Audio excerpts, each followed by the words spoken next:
हिसाब से इन गर्मियों का सबसे ज्यादा तापमान 4 जून 2024 को 4 से पार रहने वाला है। तो मेरी सलाह है सभी चमचों के लिए कि अपने पिछवाड़ों को आइस बैग से ठंडा रखें और इस वीडियो को सभी चमचों तक शेयर जरूर कर दें। अब इसकी वीडियो जो थी वो बहुत ही शॉर्ट थी, क्योंकि इन लोगों के पास है अमचो चमचो, राहुल गांधी, भगवान, मंदिर, इसके अलावा और कुछ टॉपिक है ही नहीं। लेकिन मेरे पास जो है ना ढेर सारी टॉपिक है, इसलिए पहले ही बोल रही हूँ कि इसका रिप्लाई वीडियो है ये और इसको जबरदस्त जवाब दूंगी। बस आपसे अपील ये है कि मेरे चैनल को सब्सक्राइब कीजिएगा शाहजहां नज़ार, जी हाँ, और वीडियो को शेयर करना बिल्कुल मत भूलिएगा, ज्यादा से ज्यादा वीडियो शेयर कर दीजिएगा, ठीक। तो चलिए इनका मोहतरमा का रिप्लाई देते हैं। बड़े चमचो अमचो, इतना कॉन्फिडेंट, जबरदस्त है कि नहीं। कॉन्फिडेंट के लिए तो इसको 100 पे 100 मार्क्स मिलते ही हैं, ठीक ना। अब जैसा कि इसने कहा कि 4 जून को तापमान बढ़ने वाला है, बिल्कुल बढ़ने वाला है, तुम्हारी बात 100% सही है। और पता है तापमान जो है ना वो बहुत गंदा वाला बढ़ने वाला है, ऐसा बढ़ने वाला है कि शायद पिछले 10 सालों में इतना तापमान नहीं बढ़ा होगा जो तापमान इस बार 4 जून को बढ़ेगा। तो चलो ठीक है, चमचों का तो ऐसा है कि वो जो है बेचारे क्या बोलते हैं उसको, आइस बैग, हाँ आइस बैग रेडी रखेंगे, क्योंकि ऐसे भी चमचों का जो है ना वो कुछ ऐसा खास जला वाला तो है नहीं। लेकिन बेचारे अंधभक्तों का क्या होगा, बताओ जरा, अंधभक्तों का क्या होगा जिनकी जो है पहले से जली हुई है। जब से राहुल जी अपने फॉर्म में आए, यानी वो कांग्रेस वाले जो है अपने फॉर्म में आए, तब से उनकी बहुत ज्यादा जली हुई है।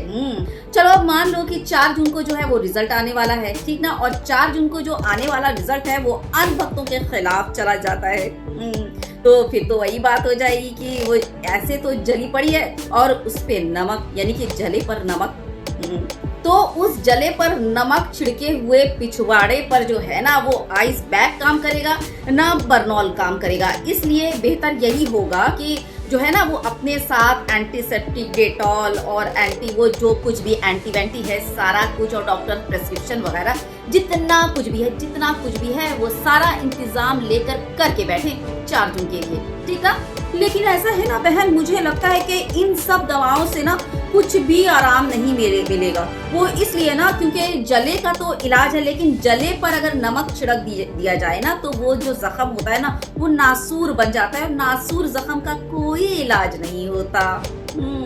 और पता नहीं वो जो है ना वो जख्म, नासूर जख्म कितने सालों तक वो जो है पिछवाड़े पिंच करता रहेगा, हिट करता रहेगा, और साथ में जो है वो लानत मलामत भी भेजता रहेगा कि किसका साथ दे रहे थे। साथ किसका दे रहे थे? जो देश की संपत्ति को बेच रहा था। साथ किसका दे रहे थे? जो किसानों को खालिस्तानी और आतंकवादी का टाइटल दे रहा था। साथ किसका दे रहे थे? जो पढ़े लिखे युवाओं को नौकरी से, रोजगार से वंचित रख रहा था।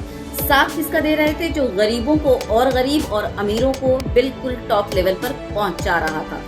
साथ किसका दे रहे थे? जो देश की जीडीपी को गिरा रहा था, जो देश का रुपया, उसकी कीमत, उसकी वैल्यू को गिरा रहा था। साथ किसका दे रहे थे? जो हिंदू मुस्लिम करके देश की एकता को तोड़कर उस पर अपनी गंदी राजनीति कर रहा था। हिंदू मुस्लिम और मस्जिद, मंदिर, भगवान, ये सब यूनिटी को तोड़कर अपनी गंदी वाली राजनीति चला रहा था।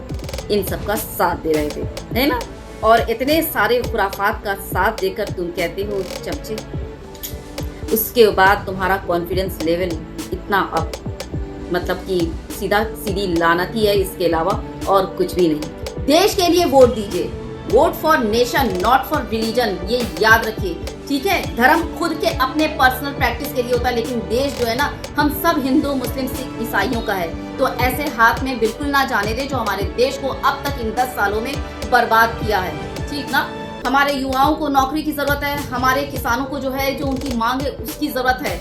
बात समझ आ रही है? बहुत सारे जीडीपी गिरे पड़े हैं, डॉलर जो है रुपया वो उसका वैल्यू गिरा पड़ा है, बहुत सारी चीजें, एजुकेशन, हॉस्पिटल, बहुत सारी चीजें जो है वो अभी करने को पड़ी हैं। तो इन जैसे दलालों और अंधभक्तों के जिसके आंखों में ना अंधभक्ति का पट्टा पड़ा है, इन लोगों के बातों में बिल्कुल भी आकर बहकने की जरूरत नहीं है। अपनी खुद की आंखें खोलिए, आप खुद अपने मतलब वो जो है ना सामने नजारा देखिए। और सोशल मीडिया तो खुली किताब की तरह हर चीज बता रही है, पूरा मतलब आपके सामने वो जो चीजें रख रही है, फिर बात किस मतलब इसमें कोई कंफ्यूजन है ही नहीं, है ना। शेयर करना बिल्कुल मत भूलिएगा, वीडियो ज्यादा से ज्यादा वीडियो शेयर कर दीजिएगा। जय हिंद, अल्लाह हाफिज।